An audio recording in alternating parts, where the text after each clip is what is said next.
Ladies and gentlemen, we're going to give you what you want. We're going to give you what you need. We're going to give you the gift of Penguins pointers. Drink it in, man. Dan, was it worth it? Oh, yeah. It's always worth it when you drink it in, man. So, Dan, before we get started, Dan wanted to do the intro for this video. So I said, I'll let you have it. So there it is, ladies and gentlemen. It's Penguins Pointers 34. How's everybody doing? Let's get rolling on the after that great intro. Dan, talk about Malkin's injury. Yeah. It's kind of shocking out of nowhere, Well, I guess, since Sid's not going to be hurt going into the All-Star game, Malkin stepped up well, and now he's hurt going into the All-Star game. So I'm glad the tradition is continuing of one of our stars not participating in a game that, frankly, I could give two rats' asses about. So, you know what? It's fine. Hey, Gino got hurt last year, and that seemed to, work out well, and actually really worked out well. He'll be fine. He'll come back in a week or two, and who cares? It's the All-Star game. I'm sorry. I just don't care. I just think the NHL was like, you can't have two Penguins. You can't do it. So one of you has to just not go. Fake an injury or something. No. Yes. But anyway, he's supposed to be out a week or two. They said lower body, and as we all know, lower body is the cliche injury in the NHL. That is, it's either upper body or lower body. We never distinguish what they did. Exactly. Anymore. So no middle body. He's got this big toe.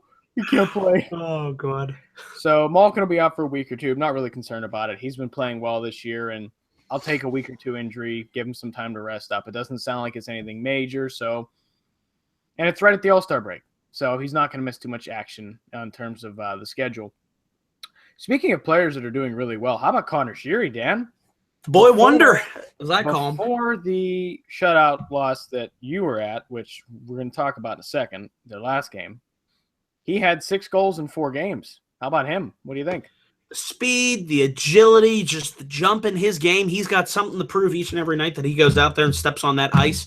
I just love this kid. I knew he could be a very good player. Just the way that he contributed last year in the Stanley Cup final, of course, with that huge game, that OT winner in, I believe that was game 2. I'm looking at it right here on my wall. Yep.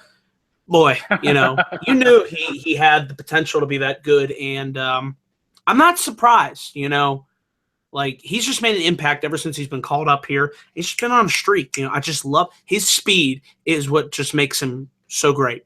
The way he's able to maneuver on that ice. And you know what? It's interesting is it's always the players that don't really draft well that work well with Crosby. Look at Kunitz and look at, Pascal Dupuis when he played with Crosby.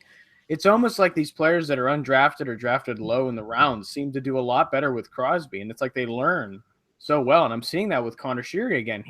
Don't get me wrong. He was good last year in the Stanley Cup Finals when we had him start playing for the team, but he has gotten so much better. I mean, I didn't think he could get much better comparatively speaking, but you really look back at it and how he's starting to find his way to get the puck in the back of the net. It's impressive. You're right. You're absolutely right. It's impressive. And the more he plays, just the better he seems to get. So I expect to continue to see that from him. Speaking of which, they're trying to figure out, how we did HBK last year, right? I love HBK. They're trying to figure out what to call this first line now. So while you're sitting there watching the game tonight, see if you can think of anything. I can't think of any. I've seen a couple on Twitter and Facebook that were kind of interesting, but it's not as easy as, I don't know why HBK rolled right off the tongue, but you got Crosby, Rust, and Sheary are on that line. So you got to think of something with that one, Dan, while you're watching the game tonight. But let's move on. It's a little over the halfway point through the season, Dan. We're 47 games in for the Penguins. I got the standings up here so we can talk about it. 47 games in. They are 30, 12, and 5. Third place in the Metro with 65 points. How do you feel about their first half of the season? Pretty damn good first half. Reigning, defending, undisputed Stanley Cup champions of the world. And yes, I will brag about that all day long. You know what? I don't care if they're in first place. I don't care if they're in second or third or even, fourth. Okay, but I'm happy where they are right now. I've learned you don't need to be in first place to make it into the playoffs. You just need to get into the playoffs. And once you get into the playoffs, clean slate, babe. Clean slate is happening, and that's all that matters. So you know what? They're fine. They got a good record. You're looking at the standings here. It could catch up to the Blue Jackets, but look at the disparity in the standings when you go from the Rangers. Look at where the Flyers are, which is great. I love seeing them there. You know what? I was just going to say that. You go from the first 7 are within 7 points, and 8th place is now 9 points behind. That is such a disparity. It's like, usually you see the team that's at the bottom, like, for example, in the West, it's the Colorado Avalanche that, I feel so bad for any Colorado fan, but that team has just fallen off the face of the earth. And I've watched some of their games. They just cannot seem to win. They really can't. They'll have leads and they'll just blow them, and I feel bad. But back on the Eastern side, it's so interesting. Here's the better part. Let's look further down in the standings.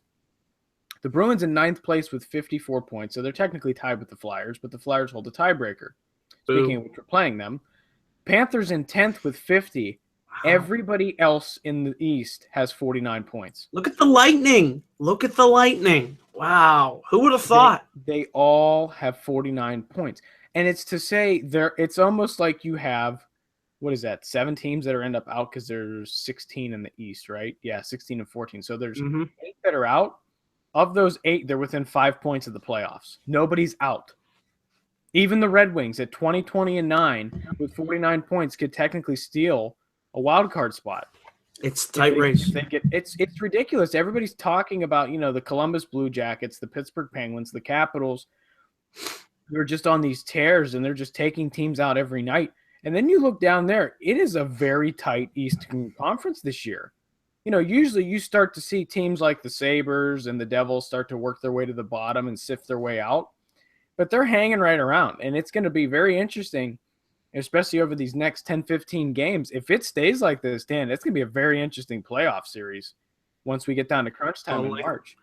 I agree. Like when that happens. I agree. I love it. The only team I'm scared. Go ahead. Yeah, go ahead. The only team I'm scared I was just going to say it makes for more exciting product. That's all. Right. The only team I'm scared for is the Red Wings. They got that 25-season playoff streak. They're technically, in the math-wise, they're in 16th. I'll see them, if they really get their act together, they could squeak back in, but it's like the East is still a toss-up for wild card. If the Rangers lose a couple in a row here, they could find themselves down in that pit. They definitely could. So, it's interesting. But going back to the Penguins, like I said, 30-12-5, that's about right where I expected them to be. I'm really happy with the goal production. They are a plus 32 on goal differential, which means they're doing well in scoring goals. That means the offense is doing just as well as it did in the playoffs and right at the end of the season last year. 2 things I am concerned about. One is the penalty kill. It has improved. I'll give it that. It hasn't improved very much, and it's concerning because we all know special teams become very vital in the playoffs. They become utilized a lot more in the playoffs. It's almost like a penalty or a power play opportunity is worth 2 goals if you can score on it in the playoffs. So I really hope they can get the special teams sorted out. The power play tends to be on and off. Sure. We'll save that for another night because we'll see what happens tonight. But the 0-5 against in their last game against the Blues was just. That was tough. It was tough. It looked rough. It didn't look good. But the other one I was concerned about is the road record. They are not good on the road, Dan. They're great at home. They have always been a great home team. But this year specifically, they have struggled on the road. What do you think it is? I don't know. That is surprising. You think a team like this, that it's weird. Before, in the past with this team, we've struggled at home and we've done well on the road. Now it just seems that the roles are reversed. I guess it happens, And what's really interesting is they're a great come-from-behind team. Oh, but it's like they can only come from behind at home. They can't do it on the road. And don't get me wrong, that is a tall task. When you're down, like they end up in some games, 2 goals in the third period, on the road is a lot tougher than at home. That is definitely a concern because once you get to the playoffs, unless they finish, like the Capitals last year, President's Cup winners, where they have advantage of home ice every series, should they make it all the way to the Stanley Cup Finals, they're going to have to steal a couple road games. And with that kind of road record, I'm a little concerned that that's going to be a bit of a tall task if they get into the playoffs again. Sure, it could be. Yeah, something to keep an eye on, definitely. So, but overall, I'm happy with it. Yeah, we had that recent couple game skid, but you know what? 12 losses in regulation at this point of the year when you've played 47 That's games. phenomenal. Yeah, that's great. And, you see fans get upset with those kind of losses or when they get shut out. It's frustrating. It's frustrating, albeit. As a fan, you start throwing a fit, and you're not going on Twitter. Yeah, that's it. Why isn't Fleury and Murray was terrible tonight, or whatever it was? But it's like you're gonna have bad nights. Yes, you are. And like I said, when we started, I think the first one this season, I think I predicted at least 20 losses. It's hard. It is very hard to do what the Capitals did last year and go under 20 losses. Sure, it's an 82-game grind. What do you guys expect? That's tough. I mean, we have the couple overtime losses that I don't count because they're still a point. I don't know if that's me or maybe you think the same way I do. An overtime loss to me isn't really a loss. No, you get a point. It's fine. Yeah, you get something out of it. Exactly. Yeah, I'll take 20 overtime losses over 5 regulation losses because each one of them's a point. So, and that's even, for example, that's keeping teams like, for example, the Panthers, 10 overtime losses. That's 10 points. Without those 10 points, they go from 50 to 40, and they're in dead last. That's a big difference. That definitely is. Yeah. So, but speaking of goaltending, Dan, I noticed this before we started. You have a Murray jersey on. I just got it for my birthday. Matt Murray. I invest in the future because the future, my friend, is now. Yeah. What about Mr. Happy Fleury? You're just gonna kick him to the curb, Dan? No, I would never do that. I love both Fleury and Murray. I think you keep both. Obviously, you will until the end of this season, and then I think come next season we will see a different setup when it comes to goaltending. I think Murray will be the man, and Fleury, love you, love everything that you've done for this town, but I just think he's going to move on somewhere else, and I think that would be better for him. Play on a team where he can get, the minutes that he's used to. Just it's an awkward situation, but I think behind the scenes, hopefully he's helping mentor Murray, and I don't know if you've heard stories about that, but that would be great to see and hear. I think he is. I think Fleury's starting to realize that, he's not as much as I hate saying it, he's not the mainstay anymore. They're starting to put Murray more into these games. They're giving Fleury reps, don't get me wrong. His numbers are down this year. We can't hide that fact. I still say it's partially because they won't give him, full starting job time. But, if you're going to take a challenge and not work with it and your numbers suffer, then that's just furthering their cause that they need to move on and move to a different goaltender. So that's kind of his fault. But I agree, though. I could see it that he's mentoring because he understands that, the class and the type of player he is, and this is for any Penguin player to be honest, they all have that same kind of class that, yes, they're concerned about their own reputation, but at the same time, they'll be willing to help the next guy. Exactly. And remember, Fleury's been with this team since 2003. So if he does go, he had a hell of a run. 2 cups. Yeah. I'd say that's pretty damn good, So, and the fans will be, don't get me wrong, some will be upset, some will be furious, but at the end of the day, it'll be just like any other Penguin fan or any other Penguin X that walks in there. It happens. That gets an ovation. Well, no. For example, remember when Tyler Kennedy or Paul Martin used to come back into play? We'd always play the videos and the crowd. Class act. This organization is class act. Yeah, and it's the same thing with the fans. They'll follow suit. They'll be upset at first, but over time, they'll start to see the play with Murray, and I'll give him credit. Murray has had a great second season. I was concerned he was going to have that sophomore slump. But he's had a couple bad nights, but any goaltender is going to do that. We've even seen nights where Carey Price has been embarrassed. So, that's part of it. We chased Braden Holtby a couple games ago against the Capitals, so they all go through it. They did. But I think he's really shown that he's ready to play at the NHL level. So a 22-year-old. It's unbelievable. Well, speaking of which, Dan, it's almost puck drop time for Boston tonight. What do you got? This one's tough. We've beaten the Bruins twice now, I believe 4-3 in an OT win, and then we beat them 5-1 handedly this past Sunday. So it was nice to see a Pittsburgh team win on Sunday. So, well, somebody just didn't show up. But anyway, well, that's because they set the fire alarm off. No one slept. Exactly. Tonight, this is a tough Firegate. one.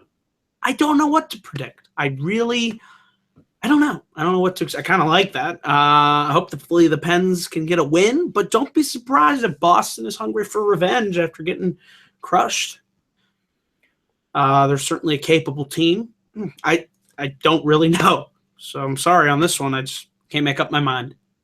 If you had a gut call, because we got to start keeping track of who's doing better at this. Who you picking? I don't need a score. Who you picking? Okay, I can't do a score. I will go with. Oh shit! You really put me on the spot here. All right, I got to make a pick. Go with my Penguins. Okay.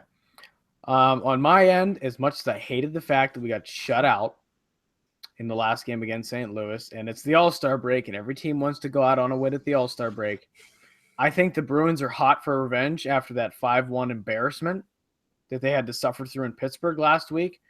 I'm seeing the Bruins come in, and they're going to get the job done at home before the All-Star break and take a win here. They also are more desperate for the points here.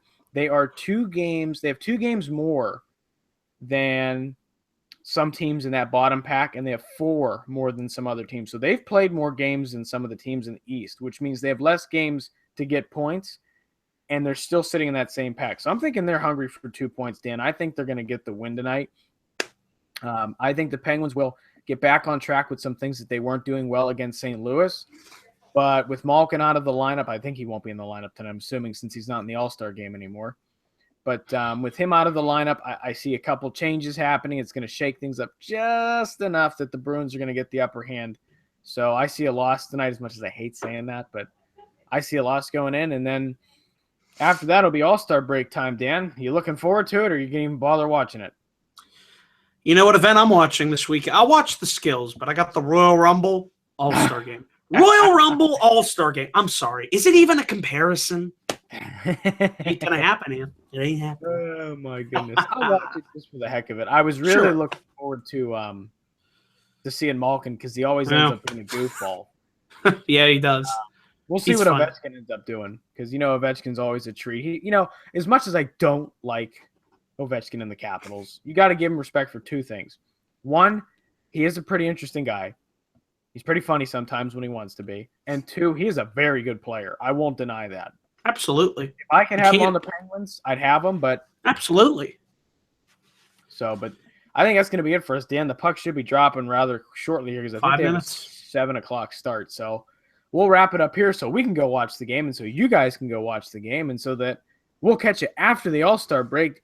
Yep. And for now, thanks for watching. Dan, you want to give a plug before you head off? Absolutely. We got a big weekend coming up on my channel, youtube.com/DanielGuys412. We got the Royal Rumble coming up, folks, and I will be doing live reviews for NXT TakeOver San Antonio this Saturday. My friend Mike, who your friend as well, will be coming on the channel to do a special live video review. And then this Sunday, the Royal Rumble, baby. It's going to be awesome. We're going to be doing reviews. It's going to be live. It's going to be epic. It's going to be glorious. So just be there or be square.